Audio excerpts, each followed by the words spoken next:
Hey guys, good morning. Welcome to another mini vlog. ಇವತ್ತು ಆಫೀಸಿಗೆ ರಜಾ ಇತ್ತು ಅಂತ ಎಲ್ಲರೂ ಸ್ವಲ್ಪ ಲೇಟ್ ಆಗಿದ್ವಿ. ಎದ್ದು ಫ್ರೆಶ್ ಅಪ್ ಆಗೋಷ್ಟರಲ್ಲಿ ನಮ್ಮ ಮಮ್ಮಿ ನಾನ್ ವೆಜ್ಗೆ ರೆಡಿ ಮಾಡ್ಕೋತಾ ಇದ್ರು. ಜೊತೆಲಿ ಪಕ್ಕದಲ್ಲಿ ಇವಳು ಕುತ್ಕೊಂಡು ನಮ್ಮ ಜಿಂಕಿ ಜೊತೆ ಆಟ ಆಡ್ತಾ ಇದ್ಲು. ಒಬ್ಬಟ್ ನೀನ್ ತಿಂತೀಯಾ ಇಲ್ಲ ನಾನ್ ತಿನ್ಲಾ ಅಂತ. ನಮ್ಮ ಹೊಟ್ಟೆ ಎಷ್ಟು ಉರ್ತಾವ್ರೋ ಆ ಪಕ್ಕದ ನೋಡಿದ್ರೆ. ನಮ್ಮ ಜಿಂಕಿ ಮೈಂಡ್ ವಾಯ್ಸ್ ಹೇಗಿತ್ತು, ನಮ್ಮಮ್ಮ ನನಗೆ ಕಬಾಬ್ ಮಾಡಕ್ಕೆ ಹೇಳಿದ್ರು. ಸೊ ಹಂಗಾಗಿ ಕಬಾಬ್ಗೆಲ್ಲ ರೆಡಿ ಮಾಡ್ಕೊಂಡು ಕೈ ಉರಿತಿದೆ ಅಂತ ಹೇಳಿ ಕೂತ್ಕೊಂಡೆ. ನೆಕ್ಸ್ಟ್ ಬಾಣಲಿಲಿ ಎಣ್ಣೆ ಹಾಕ್ಬಿಟ್ಟು ಕಬಾಬ್ ತೆಲಿಸ್ತಾ ಇದ್ದೆ. ಈ ಕಡೆ ನೋಡಿದ್ರೆ ನನ್ನ ತಂಗಿ ನಮ್ಮ ಮನೇಲಿ ಏನೇನು ಮಾಡಿದ್ದಾರೆ ಅಂತೆಲ್ಲ ಮೆನು ಹೇಳ್ತಿದ್ದಾಳೆ. ಅವಳ ಮೆನು ಹೇಗಿದೆ ಗೊತ್ತಾ? ಮನೆಯಲ್ಲಿ ಅಡುಗೆ ಆಗಿದೆ ಗಾಯ್ಸ್. ಇದು ಚಿಕನ್ ಸಾಂಬಾರ್,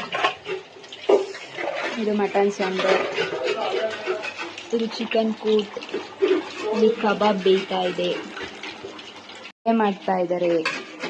ಅಡುಗೆ ಎಲ್ಲ ರೆಡಿ ಆಯಿತು. ನೆಕ್ಸ್ಟ್ ಊಟ ಮಾಡಿ ಜಿಂಕಿನ ವಾಕ್ ಕರ್ಕೊಂಡೋದೆ. ಅಷ್ಟಲ್ಲೇ ನಮ್ಮ ತಾತ ಬಂದರು. ಜೊತೆಲಿ ಹಲಸಿನ ಹಣ್ಣು ಕೂಡ ತೊಗೊಂಡು ಬಂದಿದ್ರು. ಅವ್ರದ್ದೆಲ್ಲ ಊಟ ಆಗಿ ಎಲ್ರದ್ದು ಒಂದು ರೋಡ್ ನಿದ್ದೆ ಆಯಿತು. ನಿದ್ದೆ ಆದಮೇಲೆ ನಮ್ಮ ತಾತ ಊರಿಗೆ ಹೊರಡ್ರು. ಅವ್ರಿಗೆ ಬಾಯ್ ಮಾಡಿ ನಮ್ಮ ಚೋಟು ಮರ ಜೊತೆ ಸ್ವಲ್ಪ ಆಟ ಆಡಿ ನೆಕ್ಸ್ಟ್ ನಮ್ಮ ಜಿಂಕಿನ ರೇಗಿಸ್ಕೊಂಡು ಕೂತಿದ್ವಿ. ರೇಗಿಸಿದ್ದೆಲ್ಲ ಆದಮೇಲೆ ಕಾಫಿ ಕುಡಿದೆ. ಇವತ್ತಿಗೆ ಇಷ್ಟೇ. ಈ ವಿಡಿಯೋ ಇಷ್ಟ ಆಗಿದ್ರೆ ಲೈಕ್ ಮಾಡಿ ಅಷ್ಟೇ.